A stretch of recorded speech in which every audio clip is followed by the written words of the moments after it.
Hello again, friends. I am Seed Hero, and welcome back to Radical Dreamers. As it says here, it looks like we finally made it, boys. We are at the end of the dungeon. I don't know if Lynx is going to be here. I don't know if it's just going to be the Frozen Flame. I don't know what's going to happen. But we finally made it, boys. Kid strolled up to the door with a wicked grin on her face. The true Frozen Flame awaits. McGill's eyes gave a glint from behind his mask, like glass catching moonlight in the darkness of night. The true Frozen Flame awaits. Let's go! Kid reached for the handle. So, this is the place, huh? Kid narrowed her eyes, straining to see our surroundings in the darkness. Ooh, look at that Frozen Flame. A vast, pitch-black expanse surrounded us whichever way we looked. It was as if we'd entered an impossibly vast cave. We were in a place forgotten by time, unknown to the world, hidden deep within the bowels of night. A gentle crimson light hovered in the darkness. The Frozen Flame. Alright, now it's ours. The light of the flame ebbed and waned gently as if responding to Kid's voice. What the heck is this place? There's mountains of bloody rubble everywhere. McGill took a step further into the room and said in a whisper that was almost a groan. No, it can't be. Ah, but it is. The ruins of the lost kingdom of mages. The voice drifted down through the darkness from above. Kid looked up in shock. Lynx, I'll kick your flea-bitten ass so hard you'll kiss the moon. Kid pulled her knife from her belt and threw it as hard as she could. It fell to the floor with a clang as if knocked out of the air by some unseen hand. Still the same impetuous child as ever, I see. That's no way to greet an old friend. Smarmy bastard, Kid gritted her teeth with rage. And you, Shadow Dweller, I'll have none of your tricks this time.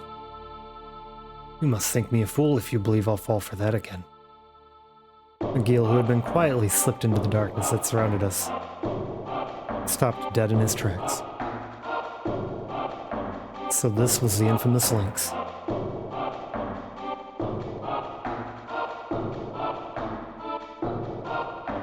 The lord of this deadly manor. The man who had murdered the closest thing Kid had to a family. Who had assassinated General Viper and eradicated the Order of the Acacian Dragoons. A pleasure as always, my dear Kid. And I must say, you followed the trail of breadcrumbs I laid for you admirably closely. My greedy little sneak thief. What the bloody... She stepped forward, bristling. Lynx narrowed his eyes as his lips twisted into a snarl. You know what I want, Kid. Give me the stone you carry. Stone? Did Kid have some kind of jewel I didn't know about? Peh, don't know what you're on about, mate. She just about managed to recover her composure, narrowing her eyes scornfully at her old foe. Spare me the act, child. I know that you have it. I know she gave it to you. Hand over the time egg. Now. The what? Whatever it was, I'd never heard of it.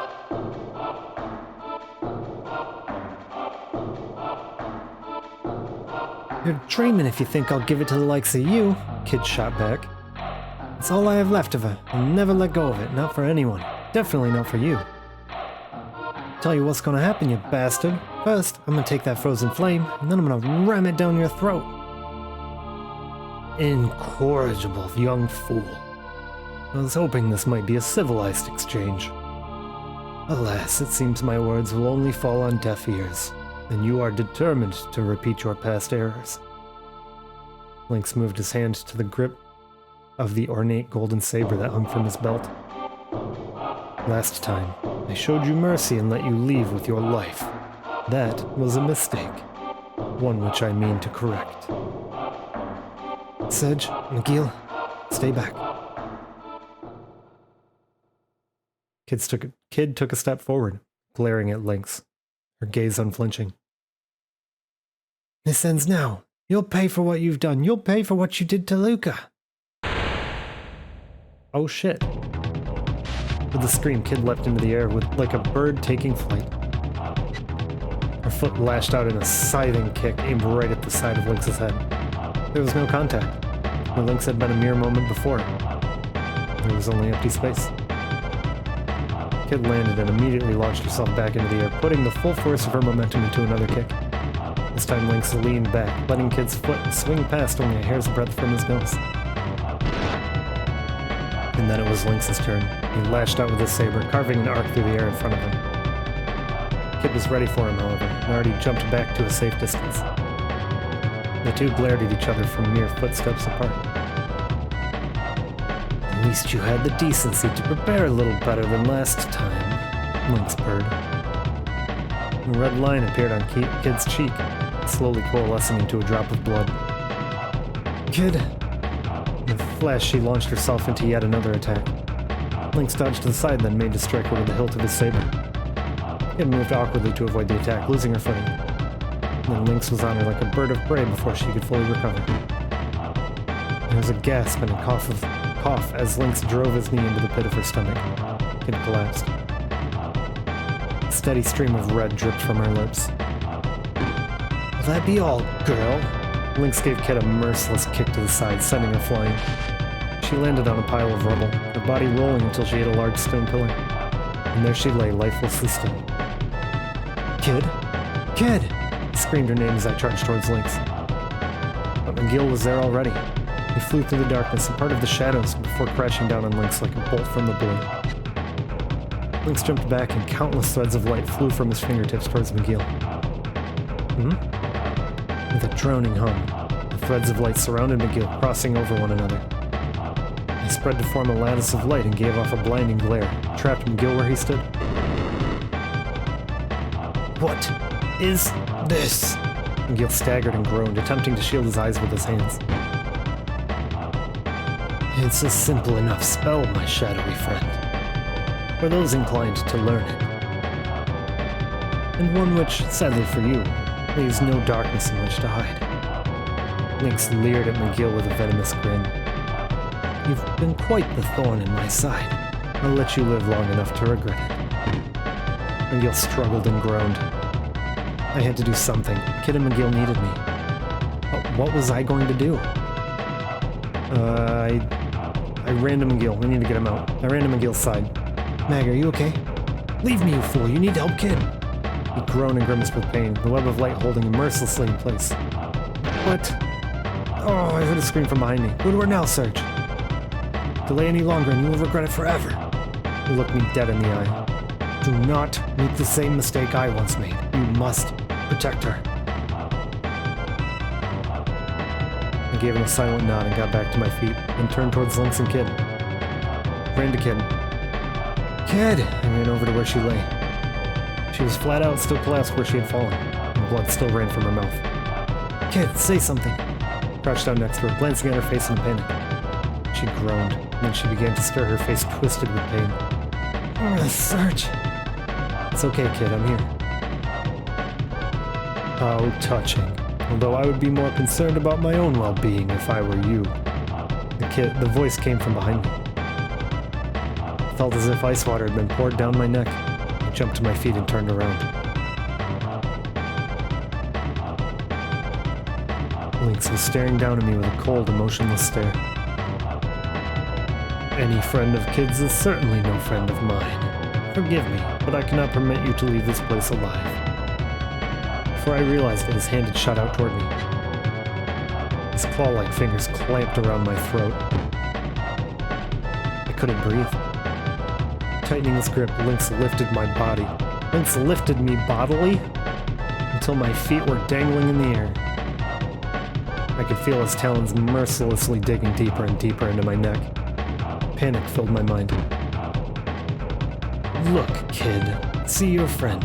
See him suffer. This is your doing. This is your hand around his neck. Kid's breathing was ragged, and blood still dripping from her lips. Opening an eye, she groggily raised her head. But she couldn't get up. She didn't have the strength. Serge. Give me the time egg. Do you even know what it is? I suspect not. Think of it as a concentrated pocket of space. With the frozen flame and the time egg in hand, one can bend the fabric of space and time and rewrite the past. There are errors that I mean to correct. Mistakes in the past that I must set right. Lynx's narrow, emotionless eyes returned to my face. How long before he perishes, I wonder? I struggled to breathe. I could only make choking sounds. Kids screamed my name. Decide, will you watch the boy die, or relent? Does his life mean nothing to you? I can't... She balled her fists and dropped her gaze. My vision started to fade. And then I heard her voice as she struggled to speak through the pain. I'm sorry, Serge, but I swore I'd sacrifice anything to stop Lynx. Don't worry about me. Don't worry about me. It was all I could do to force the words out past Lynx's icy grip. I was starting to black out. Was this really how it was going to end?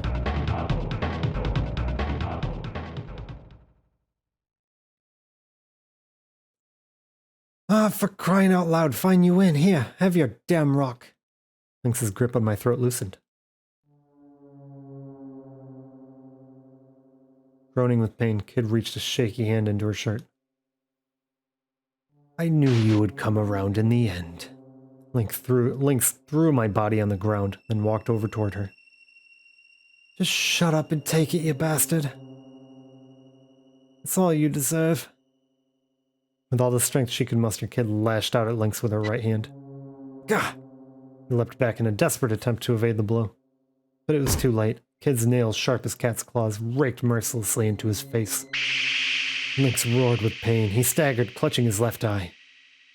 Blood oozed through the gaps in his fingers. You wretched little chit of a girl. Lynx stood awkwardly, clutching at the wound on his face. The fingers of his free hand arched into furious talons as he walked back toward Kid, who still lay on the ground. I will kill you all. He kicked her hard, concentrating all his wrath and venom into the blow. Kid gasped as all the wind was knocked out of her. Yet more blood ran from her mouth as she rolled across the floor.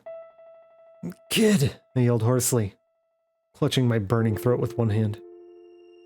Lynx turned his head slowly to look at me, one eye fixing on me coldly as it came into view. He took a step toward me. Yes, perhaps it would be better to start with you. My dear Kid, rest assured that your friend's death will be a most elaborate and painful one. You will truly know what it means to suffer, boy. I will put you through the same suffering as I did that Luca woman. Kid's body stirred with shock and horror. Her eyes slowly opened, fixing on Lynx. They were wild eyes, stained with the blood that poured from her brow. Gritting her teeth, she staggered to her feet. Lynx! Lynx! And then an explosion of light burst forth from the frozen flame. Another light began to form somewhere near Kid's chest, resonating with the light from the frozen flame. The twin lights entwined, twirling slowly upward. And as it rose, the golden spiral spread. No, this can't be. Lynx stood motionless, transfixed by the spectacle. Was this the Time Egg's power?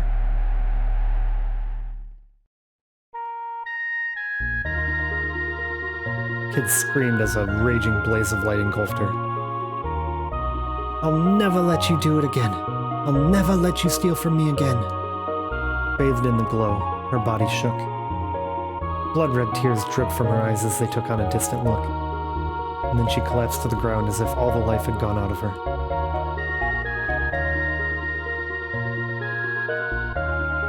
I heard a voice. It was quiet and still, like the evening. It has come to pass. Kid is retracing her lost memories, back through time, back to the Lost Kingdom.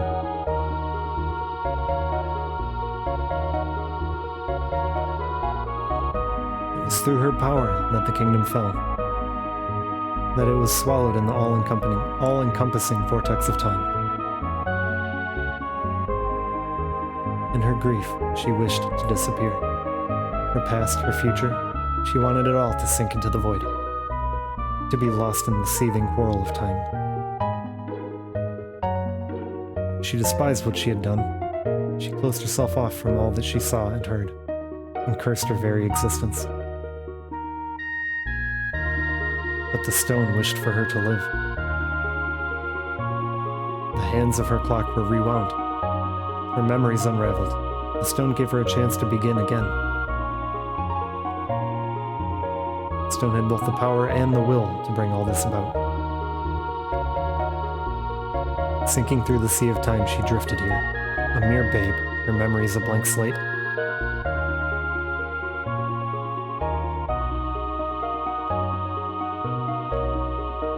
The time egg shattered,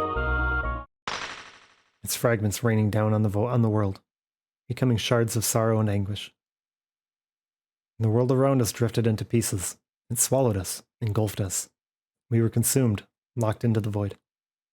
And then, a girl's scream echoed in the darkness. That voice. Was that Kid? It sounded just like... No, this is all wrong. The black vortex, it surrounds us. No, stop!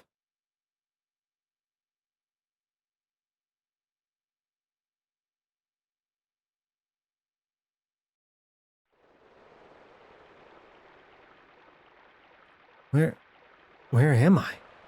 Oh, we got T-Rexes here. I like this place better. I have lost everything, and now I can but wander. And the world drifts, and time is a blur. There's only an endless, unknowable sea. This is where time begins and ends. This is where all life finds peace. I see myself as a baby, crying next to my mother, an exhausted yet proud look upon her face. I see myself aged and wizened, waiting to succumb to death's embrace with a smile. I see countless incarnations of myself, walking time's intricate corridors as ghosts. And this is a place where countless worlds overlap, and infinite dreams play out. If only I could rest here for eternity. If only I could free myself from all my burdens and sleep here, in this sea of dreams. But I hear it calling me. I hear the song.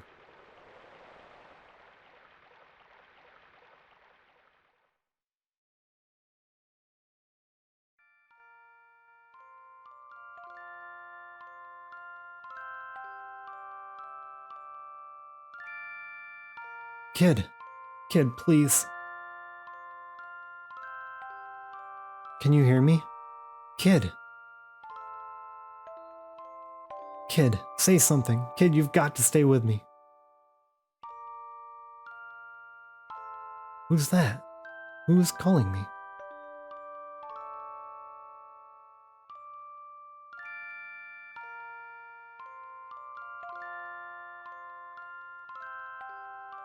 Serge? Where am I? Kid, you're awake. I heard a song. It was beautiful. It was a song that Luca loved. Kid closed her eyes and her face glowed with a warm smile. I'll never forget that song.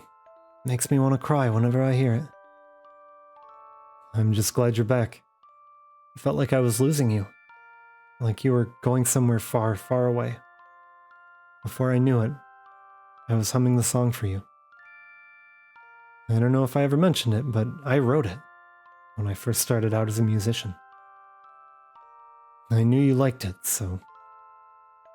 Kid gave a gentle nod. It was you. You were the one who called me back. That was you calling me name. Thanks, Serge. It's okay. It's okay now. I'm back. Suddenly she gasped with pain. Lynx's saber had plunged deep into her right shoulder. And towering over us was Lynx himself. I told you, kid. I told you I would kill you. She had no strength left to fight. I tackled Lynx. Damn you! Charged toward him with all the strength I had left. That's quite enough, brat. Lynx lashed out at me with his saber. I staggered and collapsed to the ground. What about Kid? Was she okay? I looked desperately around to find her, my eyes clouded with pain. Alas, your time has come. He raised his saber high, preparing to strike. Enough! Stunned, we looked toward the intruder. You! There stood an old crone, her wizened features obscured by a heavy hood. How'd she made it all the way down here? Lady Vera, and what have we done to bring Porre's Magister General running, I wonder? He growled. It's been far too long, Lord Lynx. Pity that I seem not to have caught you at your best. The crone met Lynx's mad stare head on. I will take the frozen flame. After all, it seems you two have been quite unable to decide which of you should have it. She raised a hand and armed soldiers poured into the room. McGill lifted Kid to her feet. This seems like a good time to leave. Lynx snarled, You'll regret this, witch. He kicked off from the floor. His body rose into the air. Then he turned his venomous glare on us. And you, Kid, you'll pay for this with your life soon enough. You will never be safe from me. With that, he disappeared like a puff of smoke. The crone lingered for a moment, her eyes resting on us. Kid, if you wish to try and steal the frozen flame again, you're welcome to try anytime you please. We'll be waiting. But you'll have to get out of here alive first. The soldiers drew their weapons and fell upon us. Darkness, heed my call. With Kid slumped against him, McGill spread his arms and drew a signal in the air. Hurry, Surge, this way! He grabbed onto him and we plunged into blackness.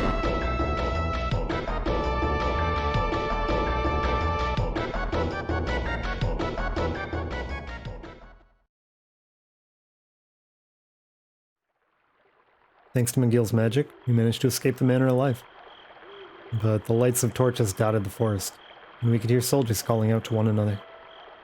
We stopped briefly in the darkness of the woods, and Kid leaned heavily on a tree, desperately trying to quiet her ragged breathing.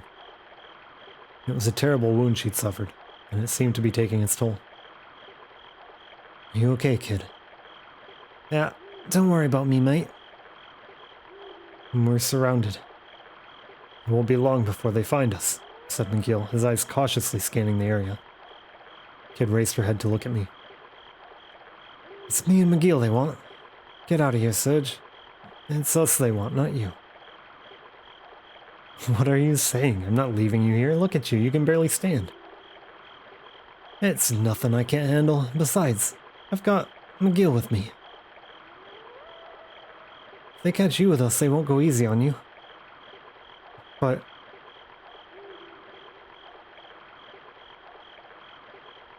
I remembered everything. I remembered another me. A me from a long, long time ago. Slowly, Kid averted her gaze, looking up at the night sky. I have to go.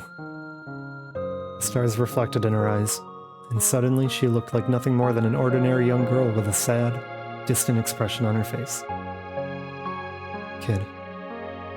Don't worry, Sedge. I'm okay. We'll meet again. Kid smiled. We'll meet again. Somewhere. Someday. Sometime. Promise. Her eyes closed gently.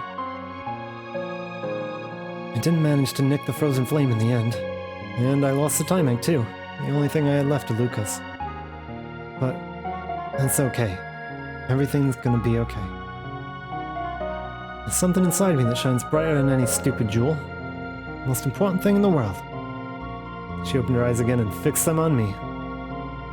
I could have lost myself in their depths forever. No one can take it from me. Not for as long as I live. There was nothing else in the world I wanted but this. I doubted I'd ever want anything again. I only wanted this moment. All the clocks in the world could have stopped right then and there for all I cared. And that was exactly what I wished for as I gazed at her. Bye, Serge. And thanks. She looked down and turned away and disappeared into the darkness of the night. Would I ever see her again? Kid! Don't follow me, Serge. Please. Just don't. I strained to try and catch a glimpse of her as the last traces of her shadow vanished. Vanished towards a place I might never reach again. No, kid! I leapt to my feet, meaning to chase after her, but a shadow soon blocked my path. McGill? Not saying a word, he slowly shook his head. Behind the mask, I saw sadness in his eyes. Then the shadow withdrew and melted into the darkness. McGill? Kid? Wait! Don't leave me! I screamed into the night, but there was no reply. The black silence followed my cries.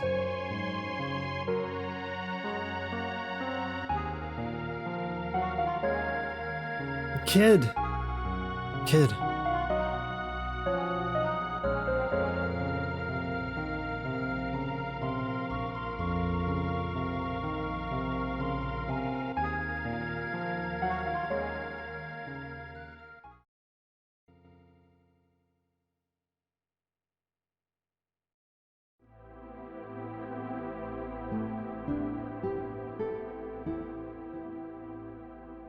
And so ends another tale. Perhaps one day I'll see Kid, McGill, and Riddel again. One day. Somewhere. At another time. In another world. Perhaps none of us will even realize it. But that's a story for another day. For now, I must put down my pen.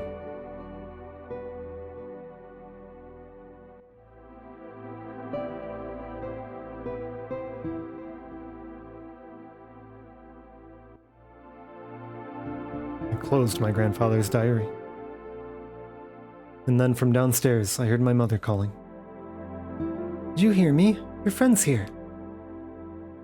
Nimble footsteps charged up the stairs. The door flew open. In tumbled a young girl, a girl who seemed somehow familiar.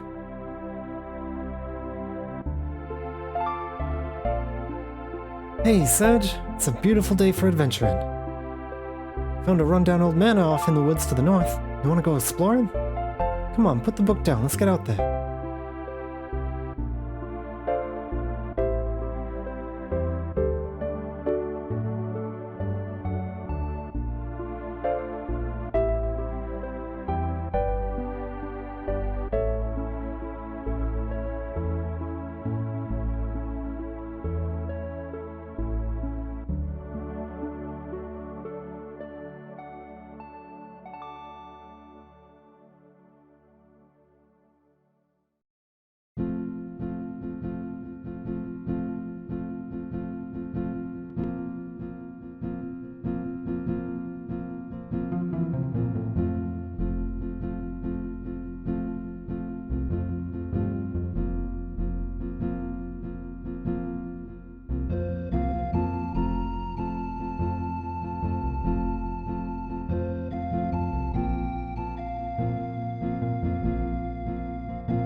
Anyways, friends, thank you so very much for joining me on this long-awaited adventure.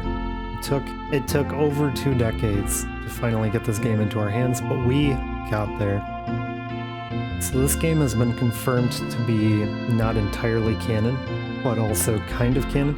It's supposed to be canon from an alternate universe or an alternate timeline, which is not canon, but at the same time it's Chrono Cross, Chrono Trigger, so it kind of is canon. It's kind of just a thing.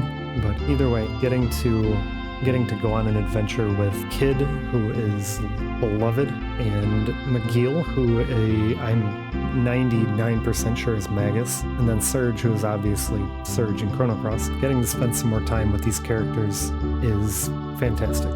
Overall, I got what I expected. I knew that it was supposed to be a visual novel, which it definitely was a visual novel. It was, however, surprisingly heartwarming.